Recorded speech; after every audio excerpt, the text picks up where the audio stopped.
करवा चौथ व्रत कथा। कार्तिक मास की कृष्ण पक्ष की चतुर्थी को करवा चौथ का व्रत किया जाता है। यह स्त्रियों का प्रमुख त्योहार है। सुहागिन स्त्रियां अपने पति की दीर्घायु के लिए यह व्रत करती हैं। एक साहूकार था, उसके 7 बेटे और एक बेटी थी। सातों भाई बहन साथ बैठकर खाना खाते थे। एक दिन कार्तिक मास की चौथ का व्रत आया तो भाई बोले कि आओ बहन भोजन करें। उनकी बहन बोली कि भाई आज मेरा करवा चौथ का व्रत है, इसीलिए चांद निकलने पर ही व्रत खोलूंगी। तब भाई बोले कि क्या हमारी बहन भूखी रहेगी? तो एक भाई ने दिया लिया और एक छलनी ली। एक पेड़ के पास एक तरफ खड़ा होकर दिया जलाकर छलनी ढक दी और आकर कहा कि बहन तेरा चांद निकल गया। तो वह भाभियों से बोली आओ भाभी अर्घ्य दे दे। जब भाभियां बोली कि बहन तुम्हारा चांद निकला है, हमारा चांद तो रात को निकलेगा, तो उसने अकेले ही अर्घ्य दे दिया और अपने भाइयों के साथ भोजन करने बैठ गई। पहले टुकड़े में बाल आया,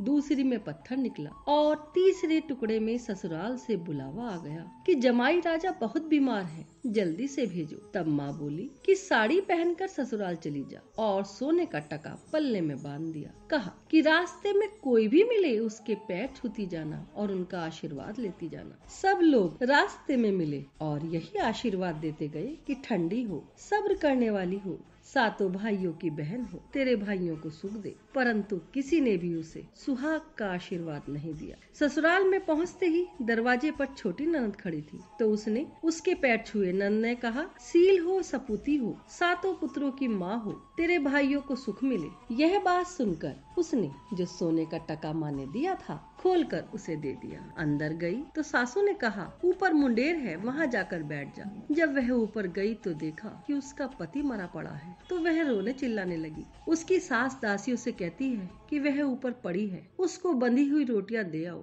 इस प्रकार माघ की तिल चौथ आई और बोली कि करवे ले लो, करवे ले लो, भाइयों की प्यारी करवे ले लो, दिन में चांद उगाने वाली करवे ले लो, ज्यादा भूख लगने वाली करवे ले लो। तब वह चौथ माता को देखकर बोली कि तुमने मुझे उजाड़ा है, तुम ही सुधारोगी, मेरा सुहाग देना पड़ेगा। तब चौथ माता ने कहा कि पौष माता आएंगी, वह मेरे से भी बड़ी हैं, वही तुझे सुहाग का वर देंगी। इस प्रकार पौष माता भी आकर चली गई। माघ की, फागुन की, चैत्र की, बैशाख की, जेठ की, आषाढ़ की, श्रावण की, भादो की, सारी चौथ माता ये जवाब देती गई कि अगली चौथ माता आएंगी, उन्हीं से वर मांगना। बाद में अश्विन की चौथ माता आई और कहा कि तेरे ऊपर कार्तिक की चौथ माता नाराज, वही तेरा सुहाग देंगी, तब उनके पैर पकड़ कर जाना। यह कहकर वह चली गई। बाद में कार्तिक की चौथ माता आई और गुस्से में बोली कि भाइयों की प्यारी करवे ले, दिन में चांद उगाने वाली करवे ले, ज्यादा भूख लगने वाली करवे ले। तब साहूकार की बेटी पैर पकड़कर बैठ गई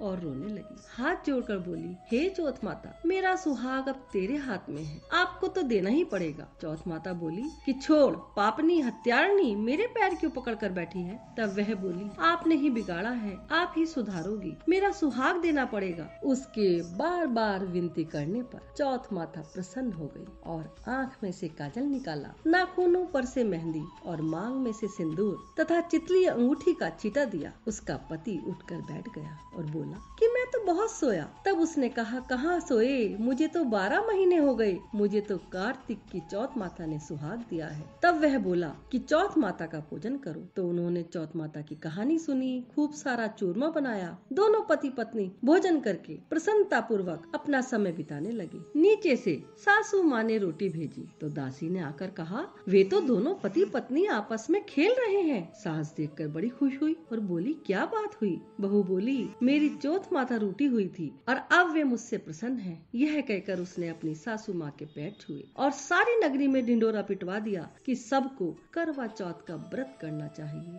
13 चौथ करना, नहीं तो 4 करना, नहीं तो 2 चौथ करना, और कुछ भी ना हो तो करवा चौथ का व्रत अवश्य करना। हे चौथ माता, जैसा साहूकार की बेटी को सुहाग दिया वैसा सबको देना। मुझे भी कहते सुनते सबके परिवार को सुख शांति और खुशियाँ देना। चुटक मीनार की कहानी। एक चुटक मीनार था, वह एक दिए में चावल और डन्नी सी कुल्लों में दूध लेकर गली गली घूम रहा था। कोई मेरी खीर बना दो, कोई मेरी खीर बना दो। सब हंसने लगते कि चुग्गे में चावल और कुल्लो में खीर, ऐसे कोई खीर बनती है। एक बुढ़िया को बच्चे पर तरस आ गया। वो खाली बैठी थी। उसने कहा, ला मैं तेरे लिए खीर बना दूं। उसने छोटी सी अंगीठी में आग जलाकर उसी कुल्लो में खीर बनाने रख दी। चुटक बिंदा बोला, माँ बड़ा सा चूल्हा जला और बड़े से भगोने में खीर बनाने रख। पहले तो बुढ़िया ने उसे समझाया कि बेटा इतने से चावल और थोड़े से दूध से इतने बड़े चूल्हे पर क्या होगा, पर वो नहीं माना और बार बार जिद करने लगा। तब बुढ़िया ने उसकी बात मानते हुए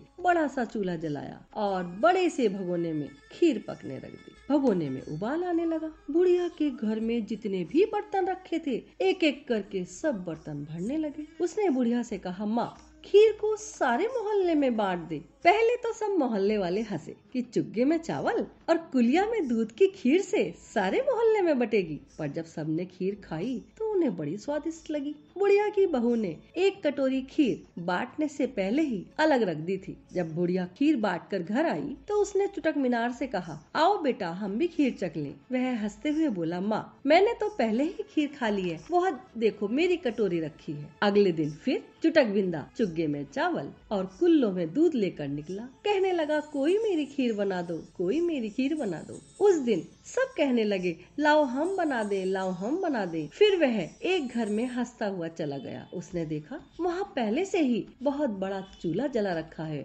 उसके ऊपर बहुत से बड़ा भगोना रखा है। उसने उस भगोने में अपने दूध और चावल डाल दिए। थोड़ी ही देर में चावल भी जल गए, दूध भी जल गया और भगोना भी जल गया। यह देख वह चुटक बिंदा को गाली देने लगे और कहने लगे, हमारा तो तुमने भगोना ही जला दिया। चुटक बिंदा हंसता हुआ वहाँ से चला गया और बुढ़िया के घर के पास जाकर आवाज देने लगा। वहाँ उसने एक विमान बुला रखा था। उसने बुढ़िया से कहा, आओ माँ हम स्वर्ग को चलें। बुढ़िया ने कहा, मैं अपने मोहल्ले वालों को भी बुला लूं। और जब वह बुलाने लगी तो वे सब कहने लगे, तू ही चली जा। पहले तो इसने चुग्गे में चावल और कुल्लो की खीर बनाई थी, हमारे सारे बर्तन जल गए, अब हमें नहीं जाना। पर तब बुढ़िया उसके साथ जाने लगी तो देखा एक बहुत सुंदर विमान बुढ़िया को अपने साथ बैठा कर ले जा रहा है। चुटक बिंदा बोला, जो पवित्र आत्मा होती है वही स्वर्ग का सुख पाती है। जैसा चुटक बिंदा ने बुढ़िया का भला किया, वैसा सबका भला करना। दो कहती के दो सुनती के, चुटक मीनार चुटक लाना छोड़ना। जय हो।